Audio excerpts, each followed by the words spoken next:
Good morning to all. Welcome to the second unit, session 1, that is evaluation of reference sources. CO3, formulate the strategies for effective evaluation of reference sources. So as we know that reference books are very much essential in the libraries. It is very much useful for the users of the libraries in order to achieve a thorough understanding of reference books. It becomes essential to evaluate these. A reference librarian should know how good, how bad, how indifferent a given reference book that is going to purchase to the library, that is going to give to the users to use inside the libraries. Reference books are different in their purpose from ordinary books, therefore a different approach is required for their study and for their evaluations. So to evaluate the reference book, a checklist has been given. So the checklist is as follows. So it consists of 8 criteria. So one is authority, second one is scope, third one is treatment, fourth one is arrangement, fifth one is special features, sixth one is drawback, seventh one is format, eighth one is conclusion. So what is authority?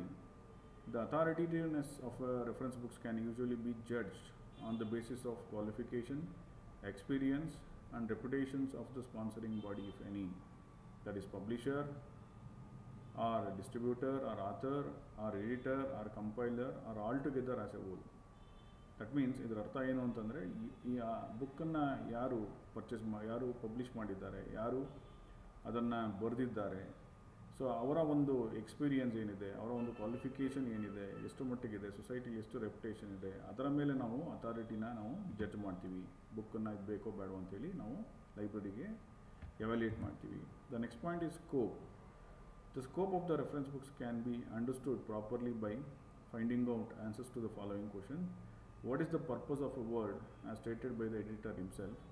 Has this purpose been fulfilled in the main work? Does it follow a definite plan consistently? What is the extent of supervision provided by the editor?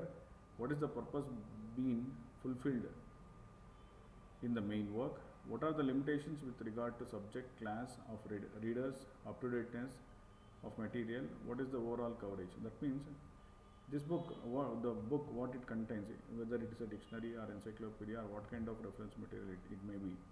So it will in the scope we will see to that the coverage ಎಷ್ಟು ಮಟ್ಟಿಗೆ ಎಷ್ಟು ಒಳಗೊಂಡಿದೆ.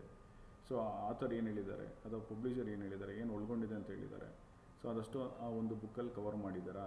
So ಅದನ್ನು ನಾವು ಏನು ಮಾಡ್ತೀವಿ, ಈ ಒಂದು ಸ್ಕೋಪ್ ವ್ಯಾಪ್ತಿಯಲ್ಲಿ ಅದನ್ನು ನೋಡ್ತೀವಿ. The next one is that treatment. In treatment, we consider these points: how thorough, reliable and complete is the information. Example, facts, statistics, place names, names of organization, bibliography, whichever is applicable. Does it show any bias or controversial topics? Has the space allocated for a topic related to the degree of importance attached to a topic? Has the work been written for scholars or laymen or adults or children? How readable is the writings? So treatment ಅಂದರೆ ಬಹುಮುಖ್ಯವಾಗಿ ಇದು ಯಾರಿಗೋಸ್ಕರ ಮಾಡಿದ್ದಾರೆ. So that if you take a subject dictionary, ಆ subject ಓದೋಂಥ ಯೂಸರ್ಸ್ಗಳಿಗೆ ಮಾಡಿರ್ತಾರೆ. If you take a general dictionary, ಜನರಲ್ಲಿಗೆ ಎಲ್ಲರೂ ಯೂಸ್ ಮಾಡ್ತಕ್ಕಂಥ ಒಂದು ಪಬ್ಲಿಕ್ಸ್ ಯೂಸ್ ಮಾಡ್ತಕ್ಕಂಥ ಬುಕ್, ಅದು ಯಾರು ಬೇಕಾದ್ರೂ ಯೂಸ್ ಮಾಡ್ಬೋದು. ಅದೇ ಥರ if you take a specific branch of encyclopedia, ಆ ಒಂದು ಎನ್ಸೈಕ್ಲೋಪೀಡಿಯಾ ಆ ಒಂದು ಸಬ್ಜೆಕ್ಟ್ಗೆ ಸೀಮಿತವಾಗಿರ್ತದೆ. ಅದೇ ನೀವು ಜನರಲ್ ಎನ್ಸೈಕ್ಲೋಪೀಡಿಯಾ ತೊಗೊಂಡ್ರೆ ಜನರಲ್ ಆಗಿ ಎಲ್ಲರೂ ಓದ್ತಕ್ಕಂಥ ಒಂದು ಬುಕ್ ಆಗಿರ್ತದೆ. ಸೊ ಅದನ್ನು ನಾವು ಟ್ರೀಟ್ಮೆಂಟಲ್ಲಿ we should consider whether which type of user is going to use this particular book, ಅದನ್ನು ನಾವು ಕನ್ಸಿಡರ್ ಮಾಡಬೇಕಾಗುತ್ತೆ ಟ್ರೀಟ್ಮೆಂಟಲ್ಲಿ. Arrangement is of a greater importance. It is essential that one should be able to locate information easily and quickly. Good arrangement adds to the value of a reference book. The arrangement of a main book can be classified in chronological or geographical or alphabetical or some other order. That means ನೀವೊಂದು ಬುಕ್ಕನ್ನು refer ಮಾಡಬೇಕಾದ್ರೆ ಅಲ್ಲಿ arrangement ಅಂದರೆ ಜೋಡಣೆ, ಕಂಟೆಂಟನ್ನು ಯಾವ ಥರ ಜೋಡಣೆ ಮಾಡಿದ್ದಾರೆ. ಸೊ ಒಂದು ಕ್ರಾನಲಾಜಿಕಲ್ ವೈಸಲ್ಲಿ ಜೋಡಣೆ ಮಾಡಿದಾರಾ, ಅಥವಾ ಒಂದು ಸಬ್ಜೆಕ್ಟ್ ಕ್ಲಾಸಿಫೈಡ್ ಆರ್ಡರ್ಲಿ ಜೋಡಣೆ ಮಾಡಿದಾರಾ, ಅಥವಾ ಜಿಯೋಗ್ರಫಿಕಲ್ ಲೊಕೇಶನ್ ವೈಸ್ ಜೋಡಣೆ ಮಾಡಿದಾರಾ, ಸೊ ಇಲ್ಲಾಂದರೆ ಆಲ್ಫಾಬೆಟಿಕಲ್ ವೈಸಲ್ಲಿ ಆ ಒಂದು ಕಂಟೆಂಟನ್ನು ಜೋಡಣೆ ಮಾಡಿದಾರಾ. ಸೊ ಇದನ್ನು ನಾವು ನೋಡಬೇಕಾಗತ್ತೆ. ಸೊ ಯಾವ ಒಂದು ಮೆಥಡಲ್ಲಿ ಅವ್ರು ಜೋಡಣೆ ಮಾಡಿದ್ದಾರೆ, ಯಾವ ಮೆಥಡಲ್ಲಿ ಜೋಡಣೆ ಮಾಡಿದಂಥ ಸಂದರ್ಭದಲ್ಲಿ ಅದು ಯೂಸರ್ಸ್ಗಳಿಗೆ ಹೆಲ್ಪ್ ಆಗುತ್ತೆ, ಅದನ್ನು ನಾವು ಈ ಒಂದು ಅರೇಂಜ್ಮೆಂಟ್ ಪಾಯಿಂಟಲ್ಲಿ ನಾವು ಎವ್ಯಾಲ್ಯೂಯೇಟ್ ಮಾಡಬೇಕಾಗುತ್ತೆ, ಕನ್ಸಿಡರ್ ಮಾಡಬೇಕಾಗುತ್ತೆ. ಸೊ ನೆಕ್ಸ್ಟ್ ಇರ್ತಕ್ಕಂಥದ್ದು special features and drawback. So ಈ ಸ್ಪೆಷಲ್ ಫೀಚರ್ಸ್ ಅಂದರೆ ಇನ್ ಅಡಿಷನ್ ಟು ದಟ್, ಈಗ ಡಿಕ್ಷನರಿ ಅಂದರೆ it gives meaning to the word. So encyclopedia ಅಂತಂದರೆ it's a circle of knowledge. ಅದು ಬಿಟ್ಟು ಬೇರೆ ಯಾವುದಾದ್ರು ಒಂದು ಅಡಿಷನಲ್ ಫೀಚರ್ಸ್ಗಳನ್ನು ಬುಕ್ಕಲ್ಲಿ ಕೊಟ್ಟಿದ್ದಾರೆ, ಆ ಬುಕ್ ಜೊತೆ ಕೊಟ್ಟಿದ್ದಾರೆ, ಅದನ್ನು ನೋಡ್ತಕ್ಕಂಥ ಪಾಯಿಂಟ್ ಇದಾಗಿರ್ತದೆ, special features and drawback. We will consider these points while evaluating the books with respect to special features and drawback. So what distinguishes it from other reference books of a similar type? ಅಂದರೆ ಎರಡು dictionary ಇರ್ತದೆ, one is published by Elsevier, one is published by standard Bharadwaj dictionary. So what it different, ಅದಕ್ಕೂ ಏನು ವ್ಯತ್ಯಾಸ ಇದೆ? So ಇದರಲ್ಲಿ ಏನು additional features ಏನು ಕೊಟ್ಟಿದ್ದಾರೆ apart from providing meaning to the word, ಬೇರೆ ಏನಾದರೂ ಫೀಚರ್ಸ್ ಕೊಟ್ಟಿದ್ದಾರೆ like general information about Karnataka, ಆ ಥರ ಏನಾದರೂ ಬೇರೆ ಇನ್ಫಾರ್ಮೇಷನ್ಸ್ ಕೊಟ್ಟಿದ್ದಾರೆ ಡಿಕ್ಷನರಿಲಿ. ಸೊ ಅದನ್ನು ನಾವು we should see to that, ಈ ರೆಫರೆನ್ಸ್ ಬುಕ್ಸಲ್ಲಿ ಏನು ಡಿಫರ್ ಆಗಿದೆ, ಈ ಬುಕ್ಗಿಂತ ಈ ಬುಕ್ಕಲ್ಲಿ ಏನು ಡಿಫರ್ ಆಗಿದೆ, ಅಡಿಷನಲ್ ಫೀಚರ್ಸ್ ಏನು ಕೊಟ್ಟಿದ್ದಾರೆ. Does it include supplementary list or appendices, or the bibliographies up to date and useful. So what are the devices use to keep it up to date. So ಎಲ್ಲ update ಮಾಡ್ತಾ ಇದ್ದಾರೆ, update ಮಾಡಬೇಕಾದ್ರೆ ಯಾವ ಒಂದು ಮಾನದಂಡನ ಇಟ್ಕೊಂಡಿದ್ದಾರೆ update ಮಾಡಬೇಕಾದ್ರೆ. So ಎಲ್ಲ ಪಾಯಿಂಟ್ಸ್ಗಳನ್ನು ಈ ಒಂದು ಸ್ಪೆಷಲ್ ಫೀಚರ್ಸ್ ಮತ್ತು ಡ್ರಾಬ್ಯಾಕ್ಸಲ್ಲಿ ನಾವು ಕನ್ಸಿಡರ್ ಮಾಡಬೇಕಾಗತ್ತೆ. Next to format. Format refers to the binding quality of paper, typefaces, page makeup, illustrations, plates, diagrams, maps, etc. Do binding quality of a paper, typeface and layout satisfies the minimum specifications? Binding is of a special consideration for bulky words like to be used heavily. That means, so format ಅಲ್ಲಿ ನಾವು ಮೇಜರಾಗಿ consider ಮಾಡತಕ್ಕಂಥದ್ದು binding quality, paper quality, printing quality ಮತ್ತು paper size, book size ಒಂದು standard ಸೈಜಲ್ಲಿ ಅದು ಇರಬೇಕಾಗುತ್ತೆ, handy ಆಗಿ ಇರಬೇಕಾಗುತ್ತೆ. ಸೊ ಈ ಥರ ಈ ಎಲ್ಲ ಅಂಶಗಳನ್ನು ನಾವು ಒಂದು ಫಾರ್ಮ್ಯಾಟಲ್ಲಿ ಕನ್ಸಿಡರ್ ಮಾಡ್ತೀವಿ.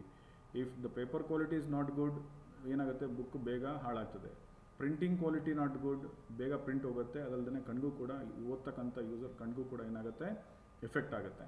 ಸೊ ಇವೆಲ್ಲ ಪಾಯಿಂಟ್ಸ್ಗಳನ್ನು ನಾವು ಈ ಒಂದು ಫಾರ್ಮ್ಯಾಟಲ್ಲಿ ನಾವು we should consider it. Even binding quality ಚೆನ್ನಾಗಿಲ್ಲ ಅಂದರೆ ಬೇಗ ಬುಕ್ಕು ಹೋಗ್ಬಿಡುತ್ತೆ. ಸೊ ಇವನ್ನೆಲ್ಲನೂ ಕೂಡ ನಾವು ಫಾರ್ಮ್ಯಾಟ್ ಕ್ರೈಟೀರಿಯಾ ಎವ್ಯಾಲ್ಯೂಷನಲ್ಲಿ ನಾವು ಒಂದು ರೆಫರೆನ್ಸ್ ಬುಕ್ಕನ್ನು ಎವ್ಯಾಲ್ಯೂಯೇಟ್ ಮಾಡ್ತೀವಿ. ಸೊ ಅದಲ್ಲದೆ are the illustration, plates, diagrams, maps etcetera of a good quality and well produced, these directly related to the main text. ಅಂದರೆ ಅಲ್ಲಿ ಕೊಟ್ಟಿರ್ತಕ್ಕಂಥ ಏನು ಇಲ್ಯುಸ್ಟ್ರೇಷನ್ಸ್ ಆಗಿರ್ಬೋದು, ಪ್ಲೇಟ್ಸ್ ಆಗಿರ್ಬೋದು, ಡಯಾಗ್ರಾಮ್ಸ್ ಆಗಿರ್ಬೋದು, ಅಥವಾ ನೇಮ್ಸ್ ಆಗಿರ್ಬೋದು, ಮ್ಯಾಪ್ಸ್ ಆಗಿರ್ಬೋದು, anything which is there, which is given there.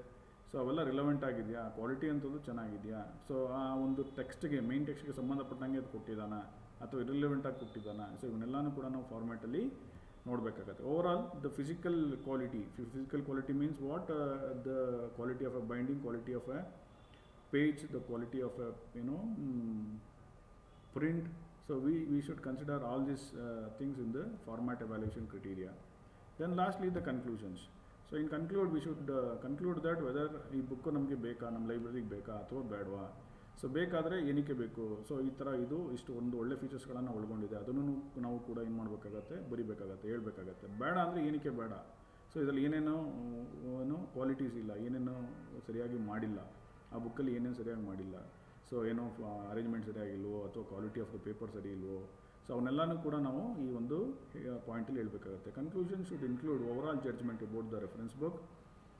It should also include answers to the following questions such as, should it be recommended for a library or not? If so, indicate the library of indicate the kind of library which will benefit the most. ಅಂದರೆ ಯಾವ ಲೈಬ್ರರಿಗೆ ಇದು suitable ಆಗುತ್ತೆ, whether it is suitable for academic library, whether it is suitable for public library, whether it is suitable for research library, whether it is suitable for special library. That has to be mentioned in the last point, that is conclusion. Thank you.